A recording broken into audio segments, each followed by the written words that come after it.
Hi, welcome to another episode of Hot Takes. Elon Musk is looking to build another gigafactory, presumably one in Europe.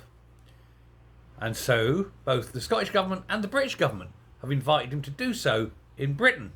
It's a major investment, create a lot of jobs, etc. Musk has said, "Not on your Nelly." Well, my words, not his. His words were, "No effing chance." He says nobody is stupid enough to invest in Britain, not with Keir Starmer as a Marxist in control, not with the cost of doing business so high, not with the energy prices so high. He says if he's going to build a factory anywhere, it's where the cost of hiring people is cheaper and where the cost of energy is cheaper. And therefore it's going to be mainland Europe. Some of the prices there are less than half of ours.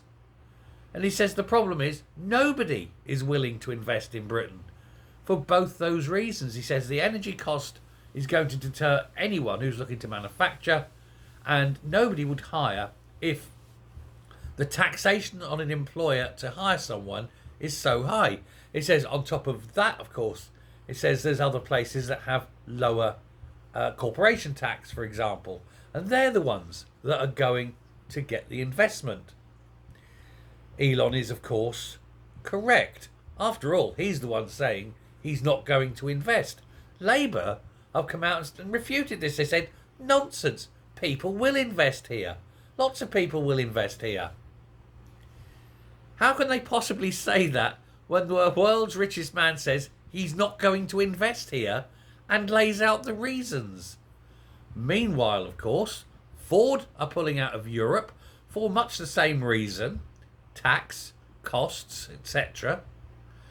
And everyone is deeply, deeply worried about these things. They're saying that it seems to be a European malaise that they want to make hiring people difficult. France, for example, it's almost impossible to fire them, which is why hiring people in France is a very long, drawn-out and careful process. Once you get your job, you're secure almost for life, but getting it is the hard thing. Here in Britain, there's going to be companies closing. They reckon within 6 months there's going to be 200,000 job losses. Now that Christmas is over, the retail sector will shrink massively. But also, car production, for example, will start to be phased out. On that note, by the way, the EU are about to bring in a rule saying that after 2035, normal petrol or diesel cars, it will be illegal to repair them. So why would you go out and buy a car on the last day knowing that 6 months later, if you haven't repaired it, it's gone, it's finished? It's going to be challenged, of course. There will be legal challenges, not least of which is the right to repair bill, which the Europeans pushed through, which is an ironic position. But what they want to do is basically get the average man in the street out of having his own car. Don't want him travelling about.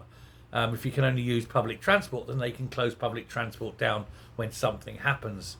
They need to keep people in their 15-minute ghettos. So yes, Musk is right. Europe, a terrible place to do business. And Britain, with its Marxist leader, even worse. Thanks very much. Bye.